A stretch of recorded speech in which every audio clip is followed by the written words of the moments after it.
Now, e-cigarettes are harmful and should be better regulated to protect children.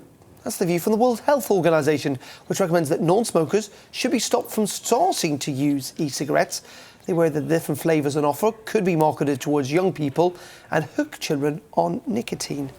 Well, Dan Pryor is the head of programmes at the Adam Smith Institute, which is a free market think tank, and joins us now. Dan, we've been told that e-cigarettes are a hell of a lot better for you than actual cigarettes. So what's the concern from the WHO?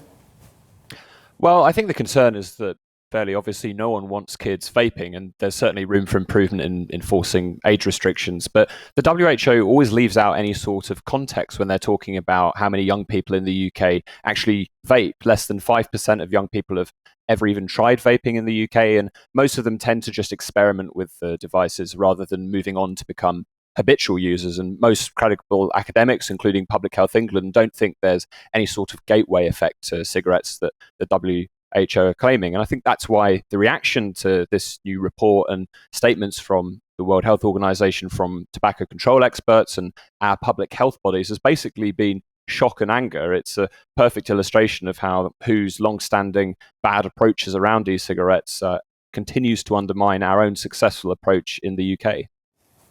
Oh, tell us, why do you think it's been a successful approach in the UK?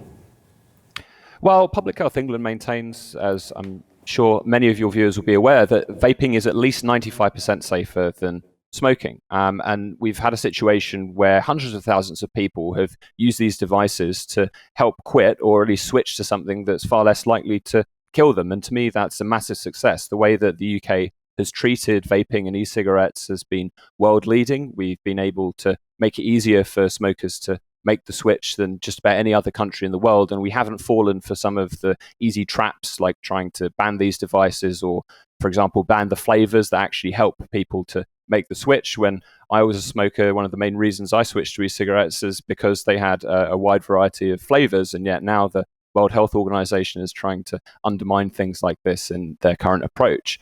I mean, the World Health Organization talks favorably about things like banning vaping completely. Quite frankly, their actions are leading to more dead smokers. Just talking about switching there, wouldn't more of a success story be saying, instead of switching, we were just scrapping it all together?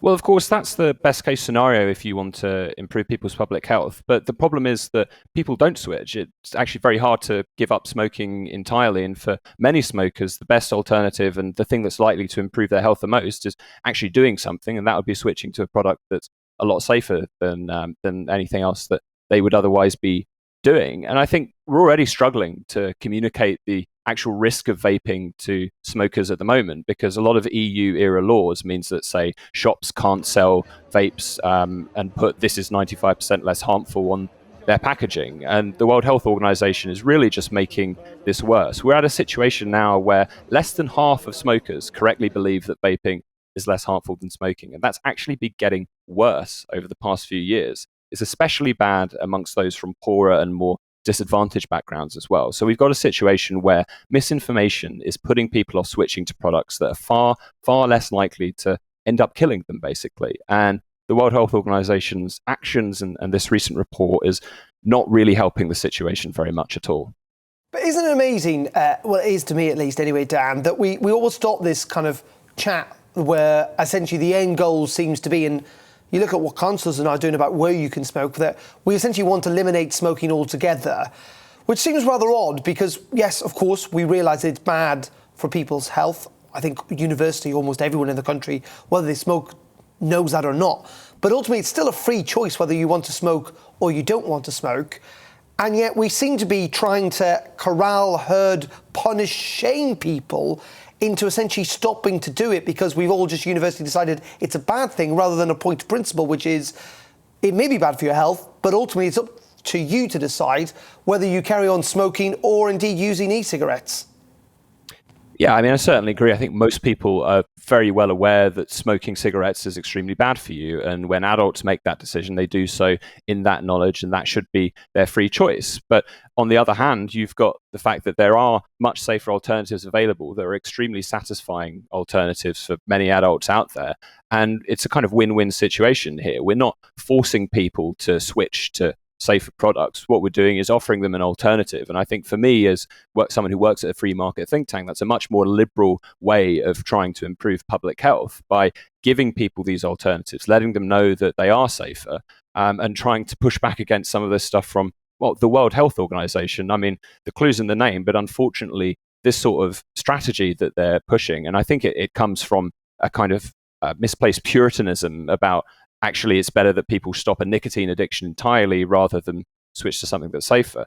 That's a big problem. But the key thing here is that we can change this. There is a WHO meeting called COP9 that takes place later this year to decide the direction of policy in this whole area. And because of Brexit, it'll be the first time the UK can actually take an independent stance and send over some of our public health experts who do back vaping as an alternative and try to form coalitions with other countries against some of this madness from the WHO. It's an open goal as far as I'm concerned. And for me, actually, someone who was interested in the Brexit debate when it came around, if we don't act on this, I have to wonder what the point of Brexit and all this talk of global Britain was. If we're not taking a lead and backing the approach that has helped millions of smokers to improve their health and switch away from cigarettes, then what are we doing with our time here? What's the point? Okay.